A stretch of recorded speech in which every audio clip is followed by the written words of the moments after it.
going on, guys? Sekapoko here, bringing you another One Piece Treasure Cruise video. For this, we're going to be going over the article that I put up on YOLOPOL.com.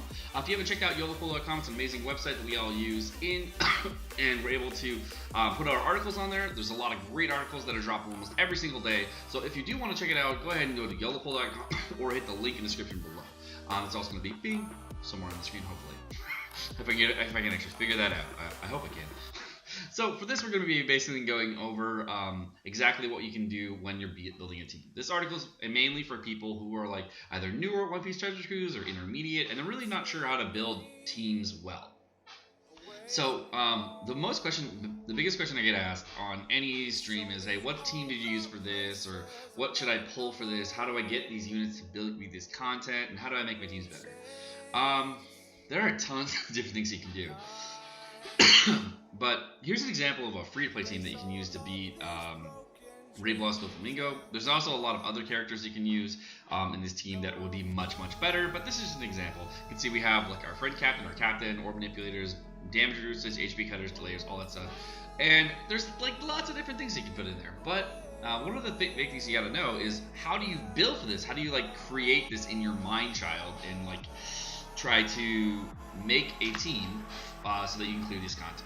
So this article actually goes over exactly what you should be focusing on, and how you should build your teams and get everything sorted. So let's go to the top here. Where do you start? The best place to start is going to be just basically what you're building the team for. So the first thing you want to do is figure out what the boss does. If you don't know what the boss does, you don't know actually how to counter the mechanics of the boss.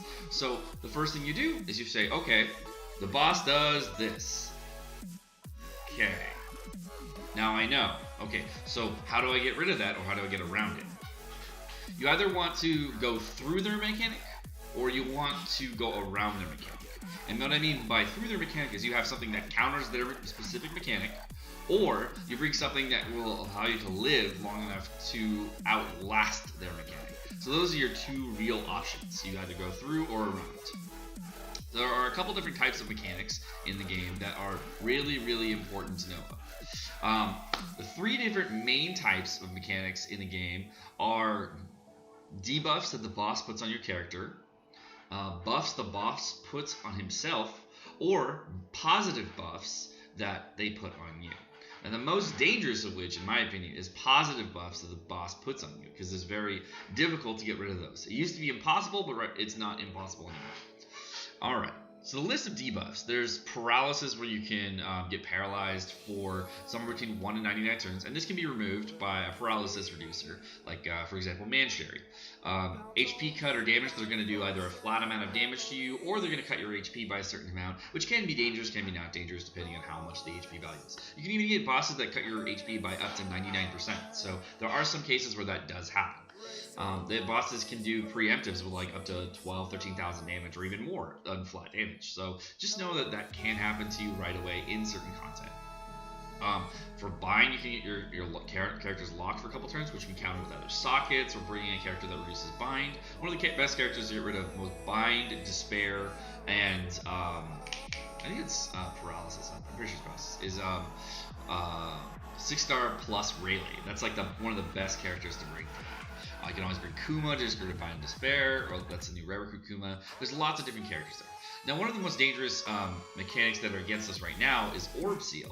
Now, this actually makes it so that orbs are not beneficial or not beneficial or negative at all. But you can't get any orb boosts, and you can't use an orb booster because your orbs are sealed. Now, the only way to counter this mechanic right now is limit breaking system. This is probably one of the most dangerous mechanics out right now. So when Orb Seal comes around, like in Invasion Cavendish, you were a little bit, I don't know what to do. So just know that that is probably the most dangerous. For the rest of these, you're just going to make sure that you're countering the mechanics, or you're by getting by doing other things. Orb Rate down is not that dangerous mechanic, because if you use Orb Rate up, it can actually counter that mechanic to make it just neutral, or you can use Guaranteed Orb Manipulation, which can be very, very good. Silence, it's kind of a problem, but if you have time skip Nami, it really isn't a problem in many situations. And there's characters that are completely immune to silence in general, so silence is kind of not that bad of a thing anymore. Chain lock is probably one of the most annoying things that you can get. but it's not as annoying as like the chain limiter debuff. Now, the chain limiter debuff is probably the most dangerous because there's only like 1 or 2 characters in the game that can get rid of that, but I'll go over that in a minute. Anti-heal is one of the very, very dangerous mechanics of the game. Makes it so your characters can't even heal at all. There's only one character that can actually counter that in the game effectively, and that's the rare recruit Kobe. Darn it. There are characters and limit breaks that can actually reduce the timing of the amount of anti-heal you have, or there's even characters that reduce certain amounts of the anti-heal, but not nearly as much as Kobe does, because he completely removes it. There's knockout, where your characters get flown off the screen, which can tend to be a partial knockout, where your characters will get knocked out for a specific amount of turns, which was introduced in the new Fujitora raid boss, or like a knockout where it's like knocking out forever.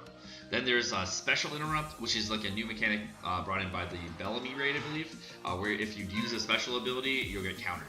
And it's like, what? I might have been by Frankie raid. I might be Frankie or Bellamy. I don't actually remember. The release order is all screwed up on Global and JP, so I forget. The chain limiter buff reduces your chain multiplier by a fixed amount. Now, this is like probably the second most dangerous debuff in the game. Because what it does is it makes it so that your chain multiplier goes up slower. So, so it can go up by like 0.05 instead of like going up by the normal 0.3. Or it can go up, or it can be limited at 1. There's like a couple different versions of how the chain limiter buff. That's how the chain limiter buff will work for that. It's like there's chain limiter and the chain. They just call it chain limiter because it lowers the limit or it lowers the total amount you get. The same debuff though, which is weird. There's Orb Shuffle, where your characters get Orb Shuffle, which is no big deal. You just manipulate it back, no problem. The negative orb effect, which is kind of annoying for a little bit of content because it makes it so that no matter what orb you get negative orbs, depending on whatever negative buff is on. The buff clear, which is also just clearing everything. Poison, toxic, pretty much standard, and then ship seal. This is actually not on global yet. It is only on One Piece Japan. It's where your ship actually gets sealed for a couple of turns, which is weird. It has happened in a couple of the raids and Coliseums, I think, since then, but I think only like 1 or 2. There is damage reduction. Damage reduction is like just normal flat percentage damage reduction for a list of boss buffs. There's defense up, damage cap. This is where your damage is limited by past a certain point. Immunity, where they can't be debuffed. Delay immune, can't be delayed. Toxic, combo barrier, all the great stuff with the barriers and all that. So you've all seen the damage limiter buffs, the damage increases, all that stuff on the bosses. They're really really plain, and they're very easy to understand. So if the boss is buffing himself, that's much easier to see and plan for than actually getting a boss debuff. These ones are probably not as important to plan for it. Like if it's immunity, then that's one thing to plan for. Delay immune, one thing to plan for there as well. Sometimes you do need to plan for either rage or attack up, and there are characters now that can remove attack up, and some characters that remove rage, and then there's even characters that can remove damage cap, so which is pretty cool. Defense down can counter a lot of defense up buffs. They're all pretty counterable. You're basically popping your utility buff to destroy the boss in some way or shape or form. And then end of turn damage versus fixed damage or HP cut. The positive buffs is probably the most dangerous of all the buffs, in my opinion, that you can get, because what they can do is actually boost your characters by a specific amount, which would be a really minor amount, like 1.1 or 1.2 for like 99 turns. And you can't like outlast them. You have to like either completely remove them with a character like Cavendish or I think the new Bond Clay. Those are the only 2 characters in the game that remove positive buffs. They can actually give you Orb Lock, which you can lock your orbs for a certain amount of turns, and this can also be removed with positive orb buff as well. And then Orb Rate Up, which is increases the amount of appearance of certain orbs that can appear. Orb Rate Up and Orb Rate Down can be countered by the new Coliseum Don Krieg. There hasn't been too many situations where you really need to bring him. You actually just do other things around that. So now that you know all about what the boss does, now we've gone over that long segment on exactly what the boss does, you find out exactly in that list what he does. You either bring a utility unit to go around or go through what the boss is doing. So the ways to go around what a boss is doing is a delay, or a defense, or damage reduction, or a heal. Those are the three ways you get around it. The way you go through it is either through a block orb changer, bind reducer, despair reducers, paralysis reducers, all the counter mechanics that you can put in here. These are all the things that you could possibly do in order to get around their buffs or debuffs that you're getting as well. And how do you get the most? Then after you've built for the utility, you say, okay, this is what I'm gonna have. This is the utility I need to bring. Okay, how do you get the most damage? Now this is like. Now this is the key section that a lot of people start to fail at. They're like, okay, so I have my utility, I know how to get around the boss mechanic. This is where people start to struggle. Okay, so the first thing you should do is figure out what color you need to pick. And say, okay, my best legend or my best unit or my best captain for this color would be this captain. And you bring a captain or a friend captain that will counter that color. Because that's the easiest way to get two colors of the same type, and those are usually your last hitting units. However, sometimes you're not using like a super favorable captain, and you have to use like a captain you really like, and you have subs that have the color that you need, which is also good. You can do that as well. So if you need, it was a blue raid boss, and you're using double gear fourth. Well, you're gonna bring mostly deck subs. You can bring like the new Nico Robin, Timeskip Night Robin. You can bring like Coliseum Deo. You can bring the new Lucci that came out. There's tons of units that you can bring for that team to counter a blue raid boss, because you bring green characters to the blue boss. But most of the time, you just want to make sure you have the counter colors, and that effectively doubles your damage. Now, my opinion in the game is that color affinity, making sure that you are amplifying your colors against the counter color, is really, really important.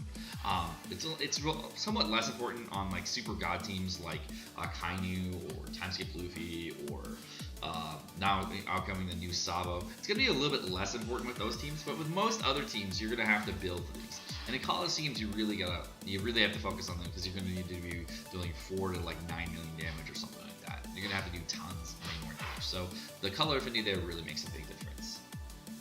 Okay, and again, you don't actually need to have every single unit at the same color. You just need to have like 2 to 3 units that are of the correct color, because the way the damage is calculated in the game is that the damage is tilted toward the back end, not the front end, unless you're using a chain locker. So the first 3 units or 4 units that you're hitting with don't matter as much as the last 2. The last 2 will hit way harder than the first 3 or 4, depending on how you're doing a chain locker or a chain whatever. After you've picked out what color you want to bring, you pick the captain you want. If you've picked the captain that you really like because it's really, really good and it's like going to be a really strong team, great. Now you have your captain. The next thing you need to do is build for 3 different things. The first priority, always, the number 1 priority to focus on is orb manipulation. If you bring gear 4th, that's your orb manipulator. Done. That's why he's so amazing, because he has 6 out of 7 matching orbs all the time. It's great. Most teams, it's really hard to build for matching orbs, so they're actually putting in a lot more characters with full matching orb manipulation, which is really good. Some of the best characters in the game actually have those, like Nekamamushi, geared 4th. The new Quick Lucci has it as well. Borsalino has it as well. So there's a lot of really good full board orb changers, and those are extremely strong. One of the best ones, if not the best one, is Shirahoshi, because Shirahoshi gives you all rainbow orbs, which is all matching for every color, and she heals at the same time, giving you a added survivability, which is also really cool. And the rainbow orbs cannot be shuffled, so if you did use an orb manipulation, and for some reason the boss has like an interrupt ability where he counters orb manipulation, Shirahoshi counters that mechanic as well, which makes it so your orbs can't get shuffled if they're rainbow, which is really, really cool. Now, Orb Boost is the second most important thing after that. Orb Boost is a really, really important thing to bring, because once you're getting all your matching orbs, that doubles your damage on every single unit. To boost that boost even further, you want to bring like somewhere between a 1.5 all the way to a 2.25 booster, even though you can get anywhere between 1.25 and 2.75. Normally a 1.75 is sufficient for most content. That would probably be the best way to go, is getting a 1.75 Orb Booster. 2 times Orb Booster are a little bit harder to get for newer players, but definitely attainable for intermediate players. And 2.25 Orb Boosters are only attainable in 2 different characters in the game, I think, right now. There's only the Invasion Cavendish and the Legend Striker Long, I think. So if you are trying to get an orb booster for those teams, those are the best ones you can possibly get in the entire game. After that, you're going to be focusing on class or type boost. That's probably the most important thing to focus on. Sometimes if you're building like a weird rainbow team, you don't actually bring type boost. You're bringing like a character like Inarashi or Raid Sabo, and using that as your damage booster, which is called a flat damage booster.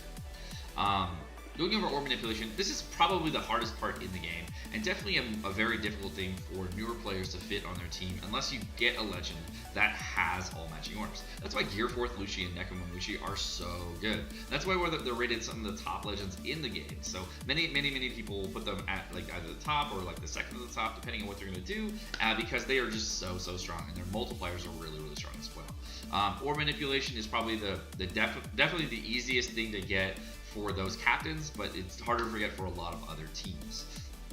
Now, other ways to get damage, there are tons of other ways of getting damage in the game. Getting an orb booster on top of your orb manipulation is really easy, but if you don't want to bring a type booster, you want to bring something else, this is what you could bring. You can bring Health Cut, you can bring Chain Lock or Chain Boost, which locks your chain at 2.5 to 2.75, or even boost your chain somewhere between 0.2 and 0.5 to get a higher last hit. You bring additive damage, which is what the Sabo and Rashi is. You can bring conditional damage, which basically, if you debuff the boss in some way, you can actually boost your damage even further, which is also really good. The best combination that I know of right now to get all matching orbs, getting a type boost and a conditional boost, is the Boa Sisters. That's why the Boa Sisters are extremely strong. If you put them together, one of them debuffs the boss. It also boosts Powerhouse and Striker characters by 1.75 times for 2 turns, and then it also changes all your orbs to green, which is really good. And the other Boa Sister changes green orbs and blue orbs into matching, so that gives you all matching orbs.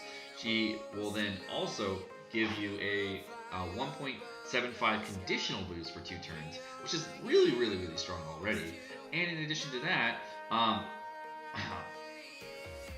them together is just like the icing on the cake.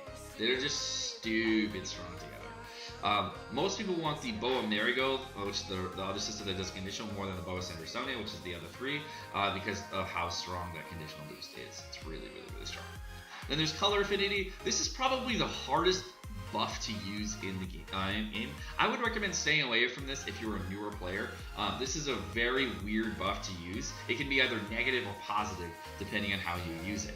Conditional is much more consistent, but sometimes the boss is completely immune, and if you need a little bit more damage, having that, say, Raid Akainu would be really helpful for you.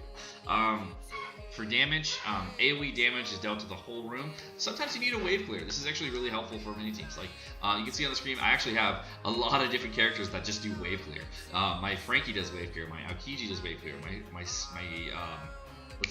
My Ace does wave clear. My Fuji does wave clear. All 4 of those I brought for wave clear mechanics so I can clear raid bosses like instantly. So wave clear is extremely good. Then there's fixed damage. Damage goes to defense. Then there's end of turn damage, which is really good. Characters like Fuji totally abuse this. Fuji and Diamante are like the abusers of this that are mostly known. Then there's poison, damage through armor.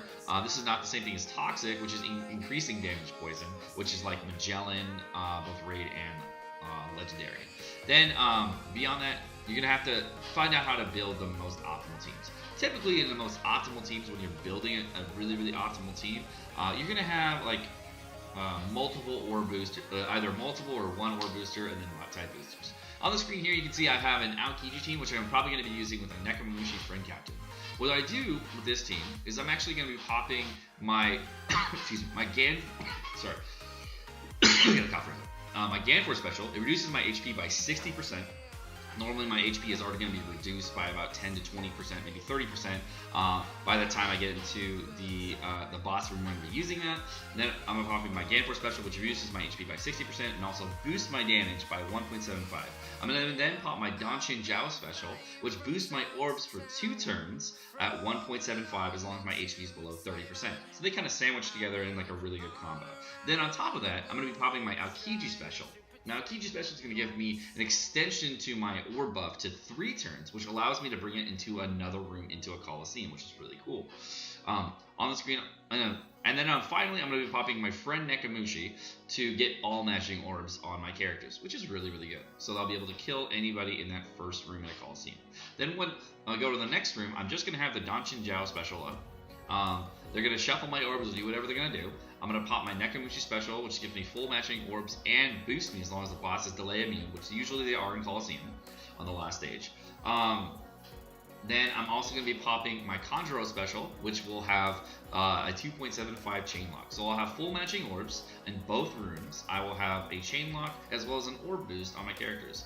Now these are like the most optimal kinds of teams you can kind of make, and it also gets rid of Bind and Despair. So if my captain got Bind and Despair for 4 turns, and I can only get rid of a couple of those with my sockets, then I can actually use the Conjuro to get rid of more of that. So that's really cool. This is a really, really optimal team for many situations, which is really cool. And if it was like in the new Nekamushi raid, if I was bringing Nekamushi, which is kind of troll, to this raid, I could actually do damage to Nekamushi by only popping 2 specials and killing him that way. So that would also be very, very cool. It's really difficult to get full matching orbs. Typically, if you're newer in the game, it's going to take you 2 units. Sometimes if you like re-rolled for a character that has an all-matching orb buff, like Borsalino or Gear 4th, you're going to have an all-matching orb set, so it's really easy for you to get all-matching orbs. You don't have to worry about it as much. So just know that when you get to late game, there are tons of teams that you can make. And the reason this example team is really, really cool is because when you look at the example team, it has everything you need. It has orb manipulation, orb boost, captain abilities, HP cut, delayers, damage reducers, depending on what you need for. This is going to be a really strong team that's going to hit millions of damage and be really easy to use, and it's all free to play. So there are tons of teams that you can build out there, and I'd really like to see if I can help you out even further. But I hope this guide helps you learn a little bit more about how to build your teams, how to utilize those teams, and what you should be planning for, and how I go about figuring out my teams. The number one thing I always focus on is in this order, so this is how I build my teams. I think about these things in order, and then I get to the parts where I'm like, okay, this is what I need to do, and it actually helps me get the most accurate teams for the fights, and helps me plan these out. I also use the database that was provided by Solaris and Zeniyami to build those teams in order to get really, really optimal teams for that specific scenario. That's how I build so many teams for so many different raid bosses or Coliseums, because I'm able to see, okay, this is what the boss does, I figured that out, and I'm moving on from there and building teams and working in reverse. So it makes it really, really fun to do all that kind of stuff. Well, I am Sekapoko, guys. Thank you so much for watching. I hope you enjoyed the video. If you do enjoy the video, please hit the like and subscribe button down below. And of course, have a great rest of your day. Peace!